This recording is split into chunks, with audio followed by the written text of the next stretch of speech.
টানা বৃষ্টি ও ভারতের উজানের পানিতে স্মরণকালের সবচেয়ে ভয়াবহ বন্যায় কবলিত হয়েছে দেশের 11টি জেলা।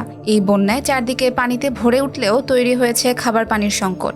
বিশুদ্ধ পানির অভাবে বন্যা দুর্গত এলাকার মানুষ আক্রান্ত হতে শুরু করেছে নানা রোগে। তাই আসুন জেনে নেই বন্যা দুর্গত এলাকায় পানি বিশুদ্ধকরণের সবচেয়ে সহজ কিছু উপায় সম্পর্কে। সাধারণত পানি বিশুদ্ধকরণের দুটি উপায় বেশি জনপ্রিয়, একটি পানি ফুটিয়ে, অন্যটি পানি ফিল্টার করে। কিন্তু বন্যা দুর্গত এলাকায় পানি ফোটানো বা ফিল্টার করা কোনোটাই সম্ভব হয়ে ওঠে না। তাই অনেকেই বন্যা দুর্গত এলাকায় নিরাপদ খাবার পানি সরবরাহের জন্য বিভিন্ন কোম্পানির ট্যাবলেটের ব্যবহারকে বেশি প্রাধান্য দেন। প্রতি 3 লিটার পানিতে একটি ক্লোরিন বা যে কোনো কোম্পানির ট্যাবলেট গুলিয়ে রেখে দিলে 1 ঘন্টা পর তা বিশুদ্ধ হয়ে পান করা যায়।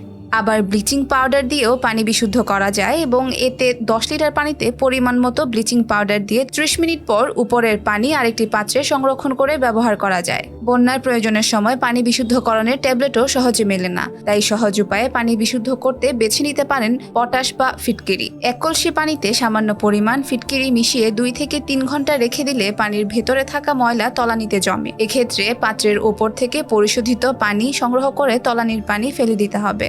বৃষ্টি থেকেও পানি সংগ্রহ করা যায়। বৃষ্টি শুরু হওয়ার 10 মিনিট পর থেকে পরিষ্কার পাত্রে পানি সংগ্রহ করে রাখলে পানি পানের উপযোগী হয়। এক্ষেত্রে আকাশ থেকে সরাসরি পড়া পানি সংগ্রহ করতে হবে। বাড়ির ছাদ বেয়ে পড়া পানি বা গাছের পাতা ছুঁয়ে পড়া বৃষ্টির পানির সঙ্গে নানা রকম জীবাণু থাকে, তাই এই পানি ব্যবহার করা যাবে না। তবে পানি ফুটিয়ে নেওয়া সবচেয়ে উত্তম পদ্ধতি, তাই যদি পানি ফুটিয়ে নেওয়ার ব্যবস্থা থাকে অবশ্যই পানি ফুটিয়ে পান করবেন। খেয়াল রাখবেন অতিরিক্ত সময় পানি ফোটানোর ফলে এর মধ্যে থাকা প্রয়োজনীয় উপাদান সহ অক্সিজেনের পরিমাণ কমে যায়। আবার অন্তঃসত্ত্বা ও যারা থাইরয়েড সমস্যায় ভুগছেন তারা ক্লোরিন ট্যাবলেট বা ব্লিচিং দিয়ে বিশুদ্ধ করা পানি খাওয়া থেকে বিরত থাকবেন।